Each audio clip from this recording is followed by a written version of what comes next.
Is the only real temple that excavated in Judah, in Israel. And the unique thing is that this is a temple that was built during the time that, according to the Bible, Solomon built his temple, only 7 kilometers from here in Jerusalem. The story begins in Jerusalem in the summer of 2005, when an Israeli archaeologist made an announcement that immediately captured the attention of the world. She claimed that excavations had uncovered remains that could be connected to the era of King David. For archaeologists, it was the kind of discovery that could change the way an entire chapter of ancient history was understood. But beneath the excitement surrounding David's palace, another mystery continued to haunt researchers: the legendary final resting place of his son, King Solomon.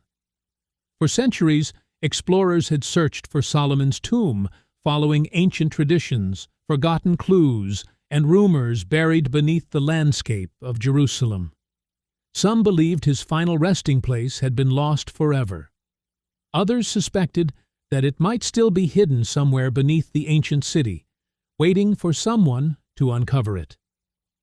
And before we go any further, please subscribe to the channel and help us reach our goal of 5,000 subscribers. Now, with that said, let's go back to the beginning, because the mystery of Solomon's tomb isn't simply about finding an ancient burial chamber. It's about discovering what may have been left behind by one of history's most legendary kings, and what those discoveries could reveal about the world he ruled. So, sit back, grab your tea, and stay with us until the very end, because the deeper this story goes, the stranger it becomes. Who was King Solomon? According to the biblical tradition, Solomon was the son of King David and Bathsheba. He inherited the throne of a kingdom that was already powerful. But during his reign, Jerusalem became the political and religious center of ancient Israel. His reign is traditionally placed around the 10th century BCE, although historians continue to debate the precise chronology and the extent of the kingdom described in biblical accounts. Solomon's reputation was built primarily on wisdom. One of the most famous stories describes two women who came before him, both claiming to be the mother of the same infant. Solomon ordered that the child be divided, knowing that the real mother would rather surrender her claim than see the baby harmed. When one woman immediately begged him to give the child to the other, Solomon recognized the truth. Whether the story represents a historical event or a literary tradition, it reveals how later generations remembered Solomon, not simply as a warrior, but as a ruler whose greatest weapon was his ability to understand human nature. Under Solomon, Jerusalem was portrayed as a city undergoing enormous transformation. The greatest project attributed to his reign was the First Temple. According to biblical descriptions, the temple was constructed using enormous quantities of cedar, stone, gold, and other precious materials. Craftsmen and materials were reportedly brought from surrounding regions, creating a building that became the spiritual heart of ancient Israel. And then there was Solomon's wealth. Biblical accounts describe enormous quantities of gold flowing into his kingdom through taxation, diplomacy, commerce, and foreign trade. Ships were associated with distant lands, while the mysterious location known as Ophir became famous for its gold and exotic goods. The Queen of Sheba occupies an especially fascinating place in this story. According to tradition, she traveled a great distance to meet Solomon, bringing gold, spices, and precious stones. She reportedly tested him with difficult questions and left astonished by his wisdom and prosperity. But Solomon's story was not entirely one of triumph. His later reign was remembered as increasingly complicated. The biblical account describes hundreds of wives and concubines, many associated with foreign kingdoms and religious traditions. Enormous building projects demanded resources, while political and religious tensions grew beneath the surface. That contradiction is what makes Solomon so fascinating. He was remembered as the wisest king, yet his story ultimately became a warning about wealth, power, ambition, and the limitations of human wisdom. And that raises the question that has fascinated generations of explorers. If Solomon truly existed as the powerful ruler described in ancient traditions, where was he buried? The search beneath the Jerusalem hills. The search described in this story began not with a dramatic discovery, but with a collection of seemingly insignificant clues. Researchers examining ancient administrative records noticed references to tribute and movement of valuable materials through areas outside the better-known centers of Jerusalem. Most of the documents offered nothing extraordinary, but when the information was compared with topographical data, an unusual pattern began to emerge. Several locations appeared to contain geometric formations that did not seem to follow the natural shape of the surrounding terrain. Satellite imagery provided the first real opportunity to investigate them. From above, the landscape looked ordinary. Hills, exposed rock, narrow valleys, and ancient terraces covered the region. But computer analysis revealed subtle lines beneath the surface. They were too symmetrical to immediately dismiss, yet too faint to identify with certainty. The researchers selected one location for an initial survey. The first equipment test produced a strange result. Beneath the surface was a layer of unusually dense material. At first, the researchers suspected natural limestone, but the deeper they investigated, the more unusual the structure appeared. Then the drilling equipment stopped. The drill bit had encountered something harder than expected. For the team, this was both exciting and frustrating. They could not simply break through. If an ancient chamber existed beneath the surface, careless excavation could destroy the very evidence they were trying to discover. Dr. Emily Carter, the archaeologist leading the fictional expedition described in this narrative, insisted that the team slow down. Instead of attacking the barrier, they began mapping it. Every centimeter was recorded. Every fracture was photographed. Ground-penetrating radar was used to create an underground model of the area. And then something extraordinary appeared. The barrier was not isolated. It seemed to connect with a network of narrow passages. The shepherd's story. The breakthrough came from an unexpected direction. Local folklore. For generations, residents of the surrounding region had told stories about a shepherd who supposedly lost a goat inside a narrow opening in the hills. According to the story, the shepherd climbed down after the animal and saw walls that appeared to sparkle in the darkness.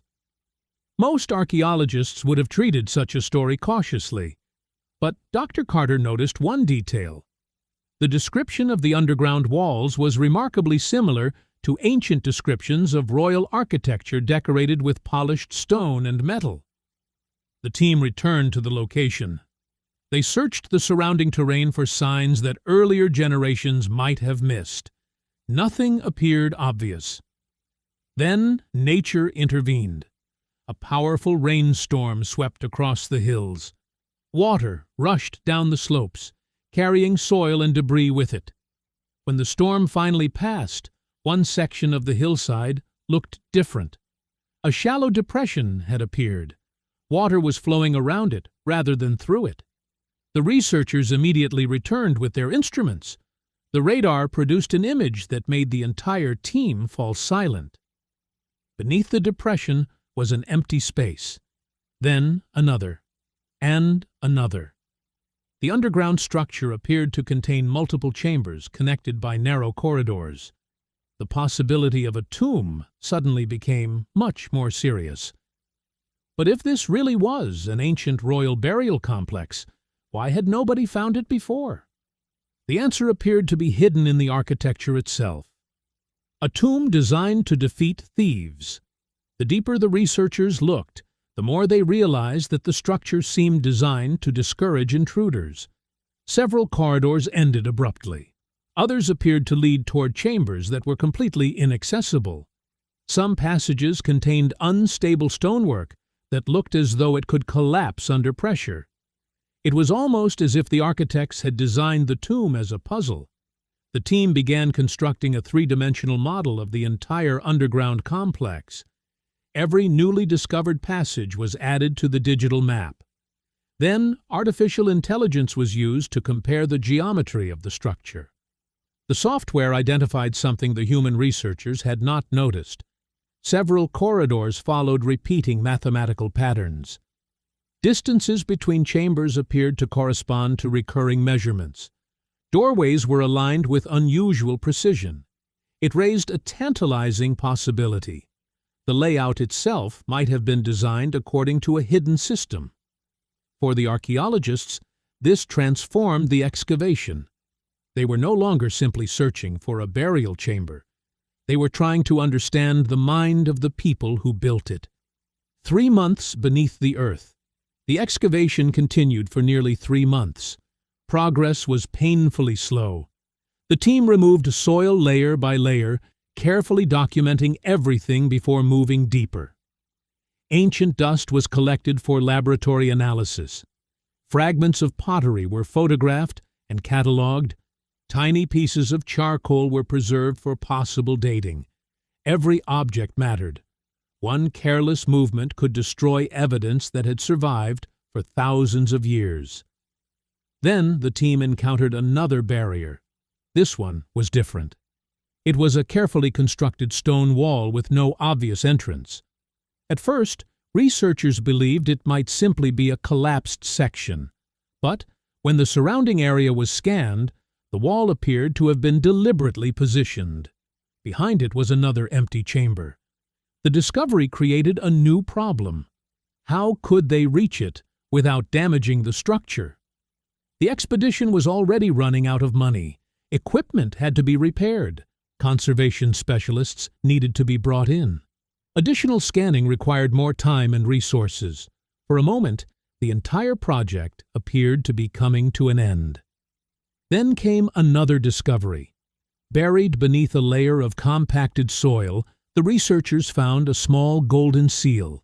Its exact origin was uncertain, and its markings required extensive analysis. But the symbol immediately reminded the team of traditions associated with Solomon's royal identity. It was not proof of the tomb, but it was enough to convince the sponsors to continue. The excavation resumed. The structure begins to fight back. As the team moved deeper, the dangers increased. Ancient support structures had weakened over time. Some sections of the ceiling contained cracks invisible from the surface. In other areas, the slightest vibration caused small pieces of stone to fall. Modern engineering teams were brought in. Steel supports were installed in strategic locations, but even that had to be done carefully. The archaeologists could not simply reinforce the chambers with modern concrete without risking damage to ancient surfaces. The team had to find a balance between preservation and exploration. Laser scanners created detailed maps of the walls.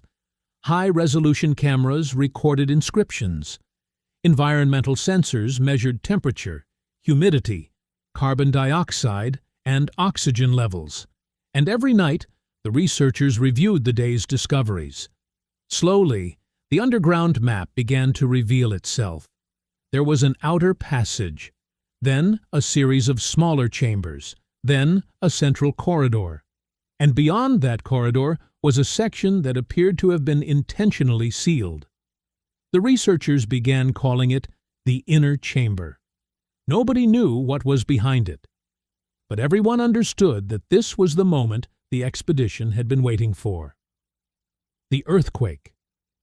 Then, without warning, the ground moved. The earthquake was not large enough to devastate Jerusalem, but beneath the excavation site it was enough to send a wave of panic through the team. Dust fell from the ceiling. Small stones crashed onto the floor. One of the temporary supports shifted. For several minutes, nobody moved. The team evacuated the deeper sections while engineers inspected the structure. The possibility of losing the entire excavation suddenly became real. If the chamber collapsed, thousands of years of history could disappear beneath tons of rock. The team worked through the night. Additional supports were installed.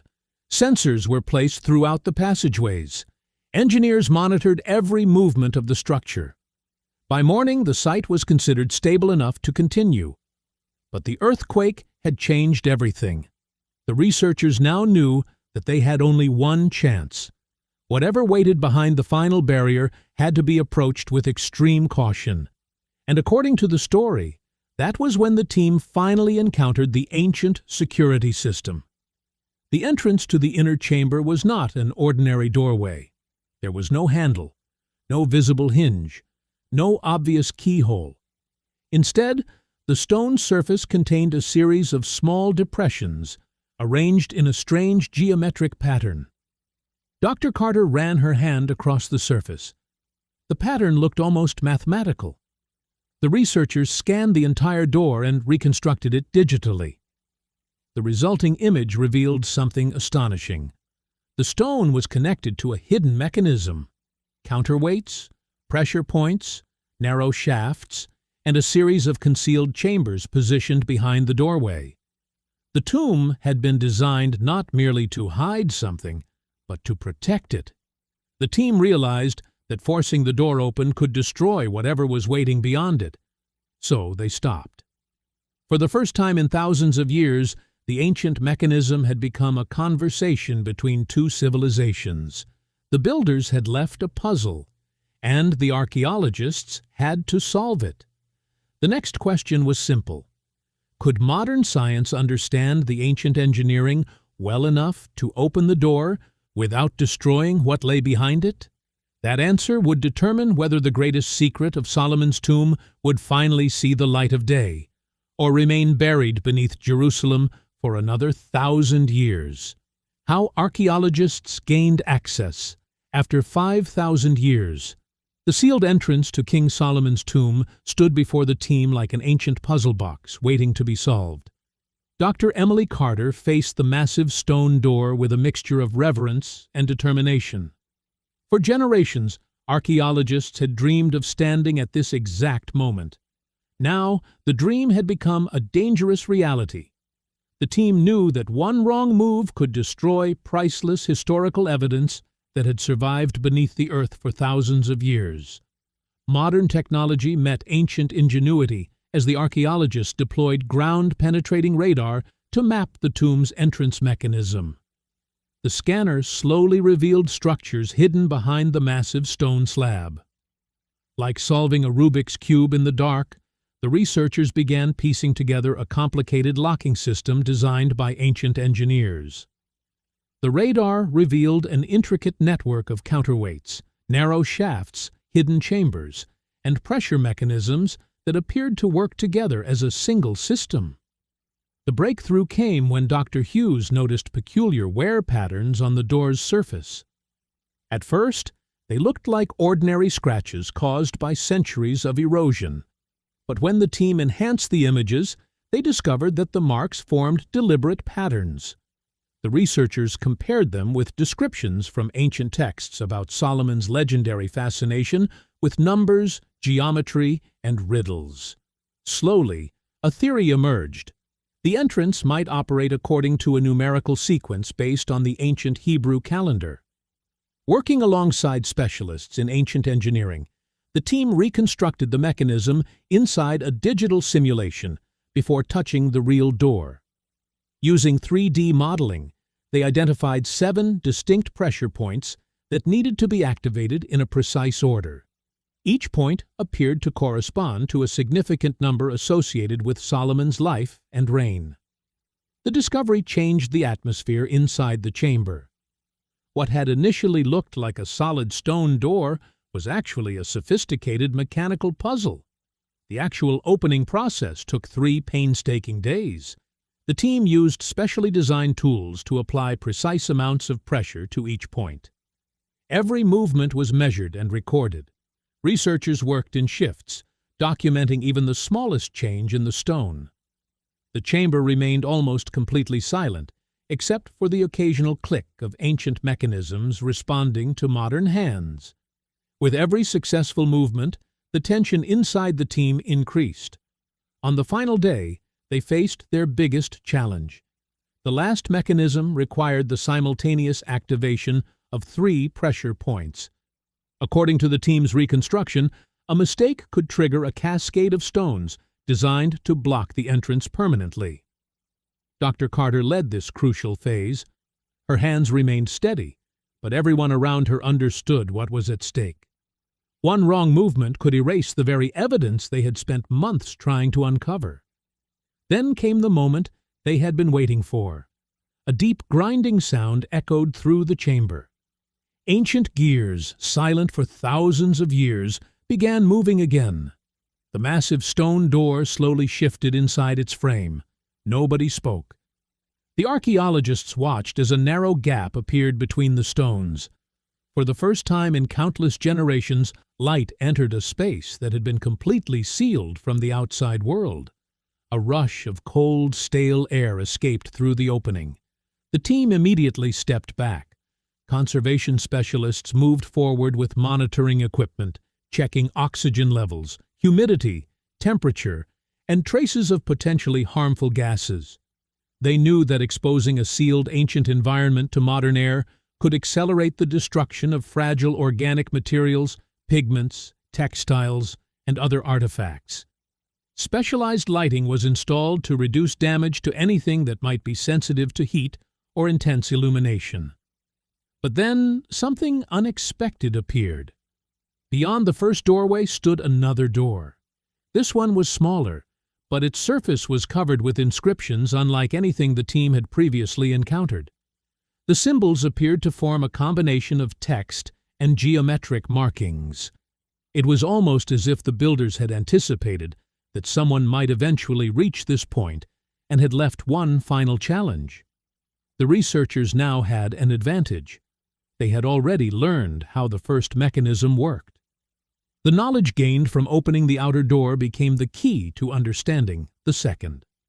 As word of the breakthrough began spreading, archaeologists and historians around the world watched with intense interest. If the structure could be authenticated, it could potentially become one of the most extraordinary archaeological discoveries ever reported. But the team's achievement wasn't simply about opening a door. It was about understanding how ancient engineers thought.